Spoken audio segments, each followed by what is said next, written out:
नमस्कार and welcome back. 10 minute में कल क्या कुछ हो गया। दुनिया चेंज हो गई है। क्या हुआ आप इमेजिन कीजिए। एक हिस्टोरिकल एक सीज फायर साइन होता है।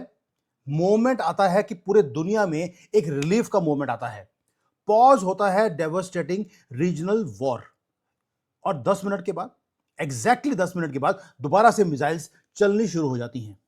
और ये दुनिया को देख लिया कि ये इस्लामिक राक्षसों के ऊपर आप विश्वास नहीं कर सकते। इजराइल बार बार ट्रंप को बोलता रहा ये राक्षस हैं, इनकी बात के ऊपर विश्वास इसलिए नहीं कर सकते, ये अल्लाह की झूठी कसम तो छोटी छोटी बात पे दे देते हैं। यहां पर भी इन्होंने बोला था हम अल्लाह की कसम खाते हैं, हम दोबारा से मिसाइल्स नहीं छोड़ेंगे। 10 मिनट के बाद दे स्टार्टेड द सेम राक्षसपन। और हुआ क्या है? हुआ यह है कि यूनाइटेड स्टेट्स और जो इस्लामिक रिपब्लिक के रजीम है, उन्होंने 2 वीक्स का एग्रीमेंट किया कि हम युद्ध रोकते हैं। अभी तो स्याही जो है, इंक जो है वो ड्राई भी हुई नहीं थी। और दुनिया को लगा कि यार पीस अब आएगा, अब थोड़ी सी तरक्की आएगी, स्टेट ऑफ हॉर्मोज खुल जाएगा, क्योंकि ये कंडीशंस दिया गया था इस्लामिक रिपब्लिक की, ये जो आईआरजीसी हैं, कि आपको स्टेट ऑफ हॉर्मोज खोलना है, कहते खोल देंगे। आपको युद्ध बंद करना है, बंद कर देंगे। आप कहीं भी मिसाइल नहीं चलाएंगे कि नहीं चलाएंगे। आप न्यूक्लियर बॉम्ब्स का जितना भी सारा आपका यूरेनियम है आप हमें सौंपेंगे। उन्होंने बोल दिया हम सौंपेंगे।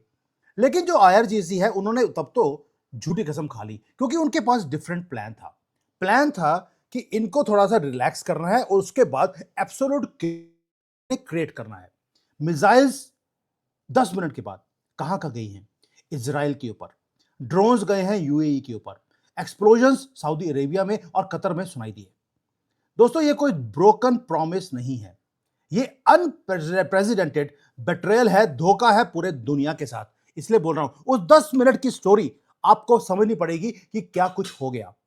और ये एक्सपोज करता है एक टेरिफाइंग ट्रुथ कि आप इस्लामिक राक्षसों के ऊपर आप विश्वास नहीं कर सकते। इनकी गंदी किताब इनको सिखाती है कि धोखा कैसे दे रहा है।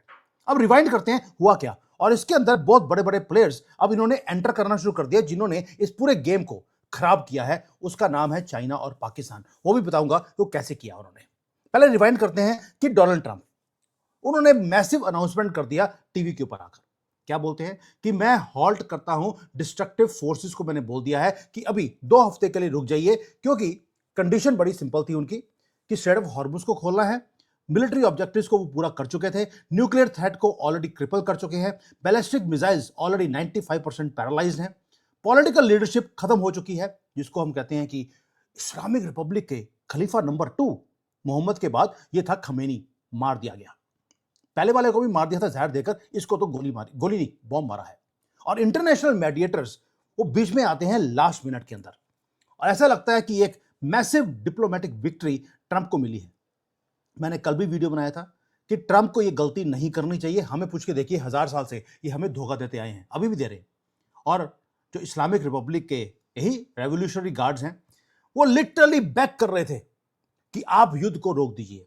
दे क्रॉल्ड, बिल्कुल रेंगते हुए टेबल के ऊपर आए। सिर्फ 90 मिनट पहले जब पूरी डिस्ट्रक्शन उनको दिखता था कि उनकी डिस्ट्रक्शन होने वाली है, रेंगते हुए टेबल के ऊपर आए। और वहां पर टोटल ह्यूमिलिएशन उनको फेस करना पड़ा। यहां तक कि ये इन्होंने अपने जो बच्चे हैं कंट्री के, लेडीज हैं, उनको ह्यूमन शील्ड की तरह यूज करना शुरू कर दिया था पावर प्लांट्स और पुलों के ऊपर। उनको परेड कर रहे थे कि भाई बॉम्ब्स को रोक दीजिए वरना हमारे बच्चे मारे जाएंगे। इसको बोलते हैं प्योर डेस्परेशन। क्योंस उनको मालूम था कि वो आउटमैच्ड हैं, अमेरिका का मुकाबला नहीं कर सकते। सच बोलकर, झूठ बोलकर ही, धोखा देकर ही ये जीत सकते हैं। अब इनको अपने सर्वाइवल का मैटर था, इसलिए इन्होंने एग्रीमेंट को साइन किया। लेकिन क्वेश्चन आपके दिमाग में आ रहा होगा, मेरे दिमाग में भी आया कि यार जब आपने एग्रीमेंट को तोड़ना ही था तो आपने एग्रीमेंट को साइन क्यों किया? क्या ये डेलिब्रेट था? क्या ये कैलकुलेटिव एक ट्रैप था? अब मैं आपको सारा कुछ बताऊंगा कि पूरा ऑफिशियल नैरेटिव क्या है और बैक द सीन वो क्या कुछ हुआ है। आपको पता होना चाहिए कि उस 10 मिनट में क्या हुआ। आपको यह भी पता होना चाहिए कि ये जो 10 मिनट के बाद जो पूरा का पूरा एग्रीमेंट टूटा है, इसके पीछे लोग कौन है जो इस रस्सी को खींच रहे हैं। क्योंकि real story is much more darker rather than जो आपको न्यूज चैनल्स पे दिखती है। अब ब्रेक डाउन करते हैं एग्जैक्ट टाइमलाइन इस बेट्रेयल का। सीज फायर साइन होता है आईआरजीसी से, ना कि गवर्नमेंट ऑफ ईरान से। क्यों? क्योंकि ट्रंप ने बोला गवर्नमेंट तो टूथलेस है, वो तो खुद हॉस्टेज है आईआरजीसी से, मुझे आईआरजीसी से इस एग्रीमेंट को साइन करवाना है।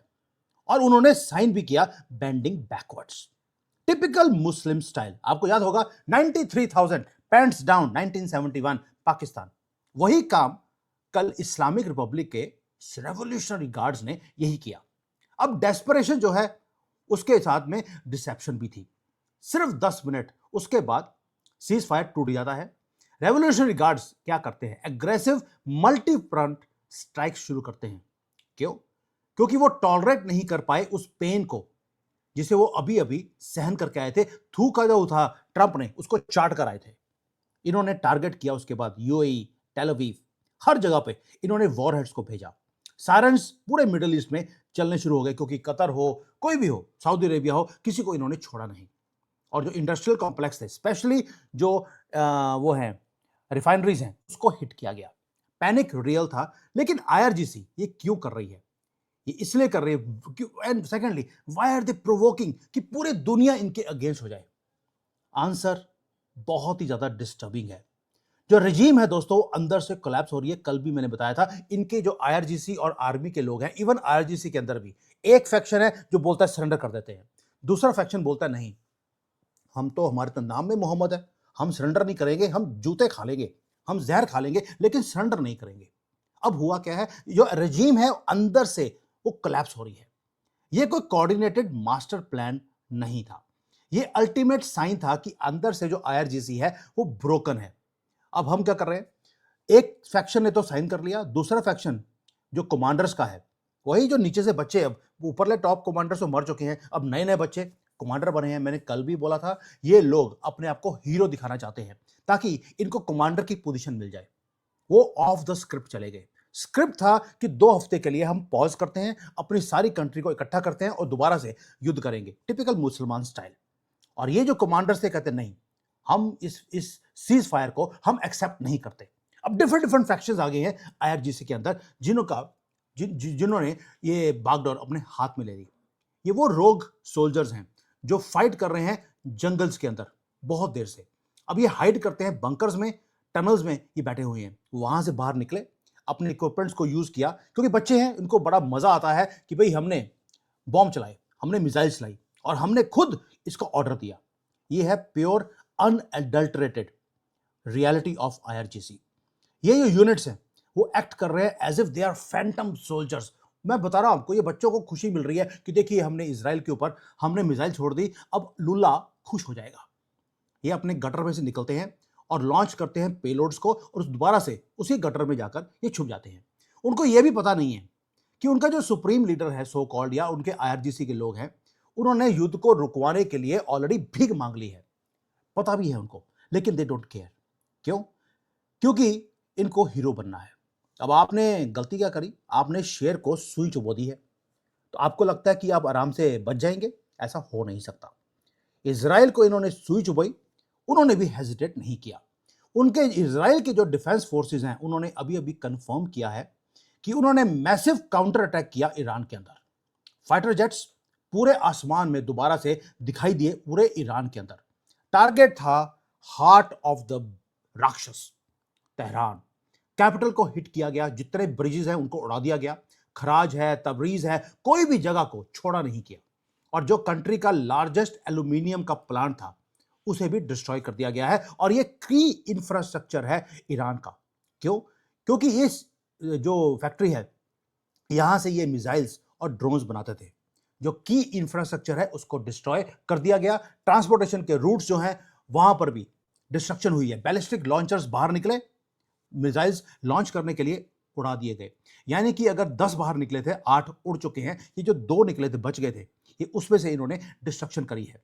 मैसेज इजराइल का लाउड एंड क्लियर है, आपने जो ये पीस एग्रीमेंट है तोड़ा है, अब आपको प्राइस पे करनी पड़ेगी। लेकिन जो प्लॉट है वो और भी ज्यादा ट्विस्टेड होना शुरू हो गया। अब आप देखिए, सडनली कोई बीच में स्टेप इन हो रहा है स्पॉटलाइट को लेने के लिए। वो दिखाना चाहते हैं कि Donald Trump failed world leader है, हम हैं नए वर्ल्ड लीडर। यहां पे आते हैं चाइना की कम्युनिस्ट पार्टी। वो क्या कर रही है? बेजिंग एग्रेसिवली पुश कर रहा है कि ये जो सीज फायर है ये लास्टिंग होना चाहिए। उन्होंने ही अभी एक एक एग्रीमेंट किया आईआरजीसी के साथ। क्या बोल रहे हैं कि भाई तुम अगर एग्रीमेंट कोई करोगे अमेरिका के साथ तुम तोड़ देना, लेकिन मेरे कहने पर जो एग्रीमेंट करोगे उसको तुमने बचा के रखना है, मैं तुम्हें उसके लिए I will give you safety. अब सीसीपी सडनली मिडिल ईस्ट के अंदर पीस प्रोसेस के बारे में बात क्यों कर रही है? एक महीने से तो युद्ध चल रहा था, बीच में एंटर नहीं करे। भाई आपको मालूम है चाइना कोई भी काम चैरिटी के लिए नहीं करता, वो काम कर रहा है अपनी लीवरेज के लिए। वो दिखाना चाहते हैं कि अमेरिका अब हिस्ट्री है, वो प्रीस डील्स को वो साइन नहीं करवा सकते, बेजिंग करवा सकता है। और बेजिंग की अपनी मजबूरी भी है, उसकी इकोनॉमी डाउन जा रही है, उसको तेल की प्राइसेस बढ़ी हैं, उसने चाइना का तेल निकाल दिया, इसलिए अब सीसीपी बीच में एंटर कर रहा है। Secondly they also want to replace United States as ultimate global power broker. वो दिखाना चाहते हैं दुनिया को कि अमेरिकन जो प्रेसिडेंट है वो बच्चा है, एडल्ट्स कमरे में हम ही हैं, इसलिए उसने वेस्ट को दिखा दिया हेल्पलेस कंट्रीज। अब ब्रोकर की जा रही है पीस डील्स बेजिंग के थ्रू, ताकि लीवरेज बने। Leverage on what? ईरान को दिखाना है कि तुम्हें बचाने का काम मैंने किया था, इससे तुम्हारा तेल मुझे मिलना चाहिए। और उनको चाइना को क्या मिलेगा? एक जियोपॉलिटिकल फुटप्रिंट मिल जाएगा पूरे के पूरे मिडिल ईस्ट के अंदर। और उसको तो चाइना का भी एक ही सपना है कि ईरान सारे कंट्रीज को दुखी रखे ताकि अमेरिका एंगेज रहे यहां पर युद्ध में, ना कि पीस प्रोसेस में। अब वो इस क्योस को यूज कर रहे हैं अपनी ग्लोबल डोमिनेंस दिखाने के लिए। इसलिए जब एक फैक्शन आईआरजीसी ने जब सरेंडर किया, दूसरे फैक्शन को बोल दिया तुम्हारे पूरे कंट्री को बचाने का काम मेरा, तुम मिसाइल छोड़ना शुरू कर दो। अब मिसाइल उड़नी शुरू हो गई हैं, और जैसे ही मिसाइल उड़ी हैं इन्होंने बीच में स्टेप इन कर दिया जियोपॉलिटिकल प्रॉफिट्स कमाने के लिए। हर मूव कैलकुलेटेड है दोस्तों। ये ऐसा नहीं है कि वो बच्चे हैं जो वो ऐसे काम कर रहे हैं, उनको पीछे से इंस्ट्रक्शंस मिल ही जा रही हैं, क्योंकि ये वो लोग हैं जिनको इंस्ट्रक्शंस पे ही काम करने की आदत है। अब वाइल्ड कार्ड तो एंटर हो गया, एक वाइल्ड कार्ड और था जिसका नाम है जोकर। पत्ते में दो जोकर भी होते हैं, एक तो राहुल गंदगी है परमानेंट जोकर, दूसरा पाकिस्तान उसका प्यारा बाप। अब पाकिस्तान सडनली बीच में आता है सीज फायर की प्रपोजल लेकर। अब इस्लामाबाद पीस प्रोसेस के बारे में बात करता है जो खुद एक टेररिस्ट कंट्री है, बात समझ नहीं आती। उसका रीजन है कि पाकिस्तान एक बहुत बड़ा बॉर्डर उसका लगता है ईरान के साथ। वो देख रहे हैं कि ईरान कैसे पीस बाय पीस डिसमेंटल किया जा रहा है। उन्हें मालूम है कि अगर ईरान एक टेररिस्ट कंट्री था, उसे डिसमेंटल किया जा रहा है, अगला नंबर मेरा है। अब इस्लामिक राक्षसों को छोड़ा नहीं जाएगा, एक एक चुन चुनकर मोहम्मदों को मारा जाएगा। दे नो कि ईरान गिरा तो अगला नंबर उनका आएगा, और अगर ईरान गिरा एक काम और होगा, वहां से रेफ्यूजीज आएंगे पाकिस्तान में, जो मिलिटेंट्स हैं वो भी आएंगे, और जो मिलिटेंट्स हैं वो तो बलोचियों को वो सपोर्ट भी करते हैं, और एक कंप्लीट इकोनॉमिक कोलैप्स पाकिस्तान का हो जाएगा। मैं सोचूं यार, इकोनॉमिक कोलैप्स, तुम्हारे पास इकोनॉमी है क्या जो कोलैप्स करेगी? चलिए कोई बात नहीं, ऐसा ही होता है। अब पाकिस्तान अफोर्ड नहीं कर सकता कि ईरान नीचे गिरे, इसलिए उन्होंने प्रपोजल दिया किसको? ईरान को। Not to save Iran but to save themselves. इसको बोलते हैं डेस्परेशन। तो अब ये तो हो गया कि ये सारे पावर प्लेस होने शुरू हो गए बैकड्रॉप के अंदर। Now where does it leave us? ये हमें वो मुकाम पर पहुंचा दिया जहां पर इस्लामिक रजीम अब वुंडेड है। और जब वुंडेड कोई आदमी सुअर होता है तो वो डेस्परेटली वो करता क्या है? भाई ये तो डेस्परेटली ये तो बोल रहे थे कि हम तो मुसलमान वर्ल्ड के लीडर हैं ईरान वाले। इन्होंने बोला आप बस हमें लीडरशिप बना दीजिए पूरे मुस्लिम ब्रदरहुड की, टेक ओवर करके दिखाएंगे, हम राक्षसों को पूरे दुनिया में हमने स्प्रेड किया हुआ है। इसलिए अब ये थूक के चाटा है तो कुछ ना कुछ तो करेंगे। पहली बात तो ये, इन्होंने अपने जो वो थे आईआरजीसी के कमांडर्स सो कॉल्ड नए नए बने, उनको बोल दिया मिसाइल छोड़ो। दूसरी तरफ से जो प्रॉक्सीज हैं इनके, उनको भी इन्होंने एक्टिवेट कर दिया। इराक के अंदर ऐसा क्योस है बगदाद के अंदर कि जो आईआरजीसी के मिलिटेंट्स हैं जो इराक के अंदर काम करते हैं, उन्होंने दोबारा से अटैक्स करने शुरू कर दिए और एक प्रोपेगेंडा भी शुरू कर दिया साथ में। मैं बताऊंगा आपको प्रोपेगेंडा का क्यों बता रहा हूं, ये बहुत इंपॉर्टेंट है आपको समझने के लिए। एक प्रोमिनेंट जर्नलिस्ट है जिनका नाम है शैली क्लेसन, उसको कल किडनैप कर लिया मिलिटेंट्स ने इराक के अंदर। उसके बाद कुछ घंटों के बाद वो रोती हुई वो टीवी के ऊपर आती है और उसको एक स्क्रिप्ट दी जाती है बोलने के लिए कि जिन्होंने मिलिटेंट्स ने मुझे पकड़ा है ये बड़े ही नेक इंसान हैं, इन्होंने मुझे खाना खिलाया और मैं चाहती हूं कि ये युद्ध है ये बंद हो जाए। साइकोलॉजिकल वॉरफेयर शुरू कर दिया। टिपिकल वही, बच्चे उठा के ले जाएंगे या लेडीज को उठा के लेके जाते हैं, मर्दों को नहीं उठाते, क्योंकि मर्दों से तो पता है इनको मुकाबला मिलेगा, इनकी पैंट ढीली हो जाती है। अब रजीम जो जीत रही होती है वो ऐसे गंदे काम नहीं करती। ये तभी किया जाता है जब उनको मालूम हो कि मुझे पैथेटिक पीआर स्टंट्स करने पड़ेंगे ताकि दुनिया को दिखाया जाएगा। और जो दुनिया में बेवकूफ वेस्टर्न वर्ल्ड है या हमारे हिंदू हैं, वो इस वीडियो देखकर बोलते देखिए कितनी वो नेक मिलिटेंट्स हैं जो लेडी को लेके गए, उसको खाना खिला रही हैं और वो खुद बोल रही है कि बड़े नेक इंसान है। मैं कि मुझे अकल से पैदल लोग इतने हैं दुनिया में, इसका कोई अंदाजा नहीं है। बट अब आ गया, ये तो हो गया जो कुछ इराक में हो रहा है, ईरान में हो रहा है, जो पाकिस्तान और चाइना कर रहे हैं। अमेरिका और इजराइल को जो धोखा दिया, उन्होंने उसका मुकाबला उन्होंने कर दिया, इनके पुल सब कुछ उड़ा दिया। अब जो ट्रू पावर शिफ्ट है वो होनी शुरू हो गई है हमारे आंखों के सामने। वो है ईरान के लोग। अब वो अकेले नहीं है। जो उनका क्राउन प्रिंस रेजा पहलवी है, जो लीडर है, जो पहले लीडर था, अभी उसको बोलते हैं leader of opposition in exile in America. उसने एक हिस्टोरिकल मूव किया। He sent an urgent direct message, not to people of Iran, but to their military. उसने IRGC जो ये इस्लामिक रिपब्लिक के गार्ड्स हैं, इनको मैसेज नहीं दिया, रेगुलर आर्मी को मैसेज दिया है कि आप डिफेंडर हैं ईरान के। इस्लामिक रिपब्लिक वाले जो राक्षस हैं, ये तो सिर्फ अपना इस्लामिकपन ये थोपने के लिए इनको बनाया गया था, लेकिन आप हो regular army, defenders of the country.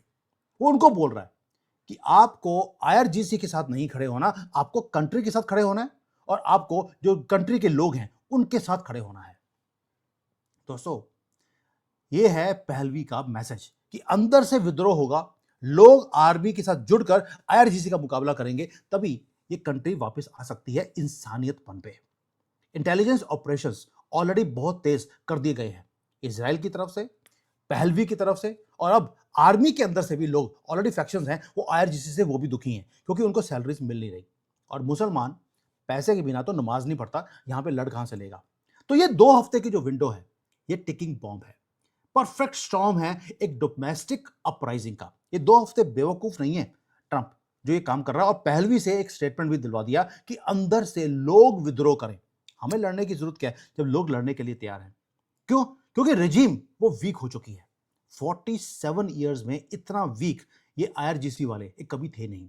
मौज तबाह, कल ही वो अपने हस्बैंड्स के साथ वो था, इतने ज़्यादा खुशी हो गई उसको, एंजॉय कर रहा था कि वो फेंट हो गया है। पापा जी जा चुके हैं और ये जो फोर्सेस हैं इनकी सारी की सारी आईआरजीसी की, वो डिस्ट्रॉय हो चुकी है। लीडरशिप फ्रैक्चर्ड है, कंप्लीटली डिस्ट्रॉयड है। उनका जो अंदर से जो पैसे बनाने का पूरा रेजिम का जो सिस्टम था, उसको डिस्ट्रॉय कर दिया गया है। And they are terrified of their own citizens right now. आप इमेजिन कर सकते हैं कि आपकी लीडरशिप अपने ही लोगों से डरती हो, तो अगर ये इतना बुरा हाल है तो अब होगा क्या? हम तो सिर्फ ख्याफा लगा सकते हैं। मैंने कल भी बोला था, पीस डील साइन नहीं हो सकती, ये अटैक्स ही आएंगे। तो ये जो सो कॉल्ड नेगोशिएशंस थे, वो दोबारा से अब फ्राइडे को शुरू हो गए। अब how do you negotiate with a country जो कि अंदर से फ्रैक्चर्ड हो? एक आदमी बोलता है कि मैं नहीं करूंगा, दूसरा वाला मिसाइल छोड़ता है। आप पीस ट्रीटी ऐसी कंट्री के साथ साइन नहीं कर सकते जहां पर हर दूसरे आदमी का नाम मोहम्मद हो और वो राक्षसपन के लिए वो तैयार हो।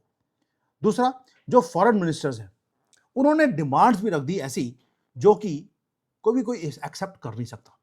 डिमांड क्या है? वो कहते हैं यार, ईरान वाले बोलते हैं हमारी छोटी छोटी डिमांड्स हैं। पहली डिमांड उन्होंने ये रखी है कि जो फॉरेन के फोर्सेस हैं जो पूरे मिडिल ईस्ट के अंदर हैं, ये पूरा मिडिल ईस्ट खाली करें। कहां से? ईरान से, इराक से, सीरिया से, हमास के जो वो गाजा है वहां से, लेबनान से, सब जगह से, यूएसए और इजराइल, वो सारी जगह को खाली करें और उसके बाद हम जो करें, आप हमें दोबारा से अटैक नहीं करेंगे। दूसरा, जो सैंक्शंस हैं ईरान के ऊपर, उसे रिमूव किया जाए ताकि ये तेल जहां बेचे वहां बेचकर पैसे कमाएं और उससे मिसाइल्स और न्यूक्लियर बॉम्ब दोबारा से बनाएं। और साथ में उन्होंने बोल दिया कि ये जो स्ट्रेट ऑफ हॉर्मुज है, ये क्योंकि ईरान के साथ लगता है तो ईरान का अकेले का राइट है, वो इसके ऊपर जजिया वो कलेक्ट करने के लिए उनको बर्थ राइट दिया है लुल्ला ने। हेल्यूसिनेशन है पूरी ईरान के अंदर, यानी कि वो रियलिटी से बिल्कुल दूर है। भाई 1400 सालों से रियलिटी से दूर है। ये बोलते हैं कि दुनिया चपटी है जबकि दुनिया गोल है, यानी कि किताब ही गलत हो गई। लुल्ला की किताब ही नहीं है, लुल्ला इतनी बड़ी गलती नहीं कर सकता कि दुनिया चपटी है। तो दोस्तों, ये जो सीज फायर है, ये अगर ये सो कॉल्ड सीज फायर अगर ये कोलैप्स हो गया, तो कल रात को कोलैप्स हो चुका था, लेकिन डोनाल्ड ट्रंप इनको एक मौका और दे रहे हैं। तो जो ग्लव्स हैं, अगर सीज फायर टूटा इस बार, दोबारा से मिसाइल्स आई, तो ऐसी डिस्ट्रक्शन ईरान की जाएगी, ये जिंदगी भर याद रखेंगे। एयर स्ट्राइक्स पहले की थी, उन्होंने अपना काम कर दिया। आर्मी को डिग्रेड करना था, कर दिया है। इनकी नाक काटनी थी, काट दी। थूका था, वो चटवा दिया। लेकिन अगर ये वॉर दोबारा से रिज्यूम किया, ये सिर्फ बॉम्ब से नहीं होगा, ये एंड गेम होगा ईरान का, ये ईरान को भी मालूम है। इसीलिए पहलवी को बाहर निकाला गया है, और अब वो भी एक पावर ब्रोकर की तरह वो काम करना शुरू कर दिया, क्योंकि उसको बिठाना है ईरान के अंदर। और ये जो ग्राउंड से, जमीन से जो लोग हैं, उनको शुरू कर दिया कि आप जाकर अब अपनी कंट्री को टेक ओवर कीजिए। पहलवी बार बार बोलता है ये कंट्री लोगों की है, आईआरजीसी की नहीं है, लेट देम डिसाइड। और जो लोग हैं, अब उन्होंने गुरिल्ला वॉरफेयर के लिए अपने आप को प्रिपेयर करना शुरू कर दिया, आर्मी के साथ मिलकर। अब डेमोन्स्ट्रेशंस खत्म हो गए। अब यह है कि आईआरजीसी के जहां पे भी आदमी मिले, उसको गोली मारनी है। दोस्तों, जो पूरा सिस्टम है, उसको आप बाहर से बैठकर आप टीयर नहीं कर सकते, अंदर से ही कर सकते हैं। जैसे पाकिस्तान को अननोन गनमैन अंदर से ही टीयर अप कर रहे हैं, टीटीपी है, बलोचिस्तान है, अब तो पीओके वाले भी शुरू हो गए हैं। इसलिए बोल रहा हूं, तरीका यही होता है। युद्ध करने की जरूरत क्या है? अपने खुद के आर्मी के लोगों को मरवाने की जरूरत क्या, कि जब उसके अंदर टिकिंग बॉम्ब्स बैठे हैं। ट्रस्ट अटरली ब्रोकन है, और ट्रस्ट आप इस्लामिक कंट्री के ऊपर करने की कोशिश कर रहे थे। डोनाल्ड ट्रंप, मुझे लगता है, पागल हो गया था। You can not negotiate with these राक्षस। दूसरा, जो सीज फायर है, वो एक डेडली जोक था। इस्लामिक लोगों के साथ आप सीज फायर की बात कर रहे हैं, नहीं चल सकता। ऐसा ऐसा कई लोगों को अकल आती है। डोनाल्ड ट्रंप का भी वही नाम है। अब यूएसए क्या कर रहा है? वो बोलते हैं कि भी पहली बात यह है कि देवर टोटली आउट मैन्यूवर्ड बाय डिसेप्शन। वही धोखा जो कि इनकी किताब इनको सिखाती है कि आपको काफिरों को धोखा कैसे देना है। अल्लाह की झूठी कसम खा लो। ईरान को खत्म करने के लिए इजराइल ने बोला था कि भाई इनकी बात मत सुनना। डोनाल्ड ट्रंप ने गलती कर दी, समझ सबक आ गया उसको भी कि भाई ये कैसे लोग हैं। अब इजराइल क्या कर रहा है? वो टोटल इंडस्ट्रियल डिस्ट्रक्शन के ऊपर लगा है कि ये दोबारा से ना मिसाइल बना सके, ना ड्रोन बना सके। रॉ मटेरियल की फैक्ट्रीज को खत्म कर दिया जा रहा है। वो डिसमेंटल कर रहे हैं एक एक चीज को, ताकि इनको रिक्रिएट करने के लिए 10-20 साल लग जाएंगे। और उसके बाद तो बताया आपको, पहलवी आ जाएगा, काम चेंज हो जाएगा। बेजिंग क्या कर रहा है? बेजिंग भी गिद्ध की तरह, हॉक्स की तरह वो सर्कल कर रहा है पूरे ईरान के ऊपर। दे आर वेटिंग कि जो डिप्लोमेटिक ट्रॉफी है कि देखिए हमने ब्रोकर करवा दिया ईरान का पीस प्रोसेस, वो वेट कर रहे हैं कि वो ट्रॉफी ब्रोकर की उनको मिल जाए। दोस्तों, अब दोबारा से बोल रहा हूं, हर घंटा इंपॉर्टेंट है, क्योंकि ये जो फ्यूचर ऑफ एंटायर रीजन है मिडिल ईस्ट का, वो इसी को डिक्टेट करेगा कि क्या होने वाला है। और कुछ भी हो सकता है। जहां पर इस्लामिक राक्षस हो, वहां पे कुछ भी हो सकता है। अगर तो सीसीपी जीत गई, तो नया वर्ल्ड ऑर्डर आ जाएगा, बिकॉज दुनिया एक मिनट में चाइना के साथ हो जाएगी। अगर इजराइल ने ईरान का जो हैवी इंडस्ट्री है, इसको न्यूट्रलाइज कर दिया, तो शांति आ जाएगी, ये मिसाइल्स चलनी बंद हो जाएंगी। और अगर कहीं पाकिस्तान वो जीत गया समहाउ, कई बार कहते हैं ना कि गधे भी जीत जाते हैं, तो अगर पाकिस्तान जीत गया, तो वो हैवीवेट बन जाएगा मिडिल ईस्ट के अंदर। लेकिन एक चीज एब्सोल्यूट सर्टन है कि जो पुराने रूल्स ऑफ डिप्लोमेसी हैं, वो खत्म हो चुके हैं। एग्रीमेंट्स का जो मीनिंग है, वो जीरो हो चुका है। पावर है और प्रिसीजन स्ट्राइक्स हैं, यही लैंग्वेज है जो इन इस्लामिक लोगों के ऊपर आप यूज कर सकते हैं। पावर यूज कर सकते हैं, प्रिसीजन स्ट्राइक्स कर सकते हैं, सीज फायर नहीं कर सकते। इसलिए अपनी आंखों को खोल के रखना, क्योंकि जो चेस बोर्ड है दोबारा से उसने मूव करना शुरू कर दिया। हर घंटे में चीजें चेंज होगी, and you are watching history being violently written in real time. अब देखते हैं आगे क्या होता है, क्योंकि हर घंटे में कुछ ना कुछ होगा। सीज फायर टूटेगी, सीज फायर की बात होगी, बीच में चाइना कूदेगा। अब कौन स्ट्रिंग्स को कैसे घुमाता है, ये वक्त बताएगा। अब आप किसी भी चीज को इस मोमेंट के बाद आप प्रोडिक्ट नहीं कर सकते कि क्या होगा। लेट्स होप कि इस्लामिक जानवरों की ये गवर्नमेंट गिरे और शांति आए दुनिया में। Thank you. जय हिंद। वंदे मातरम।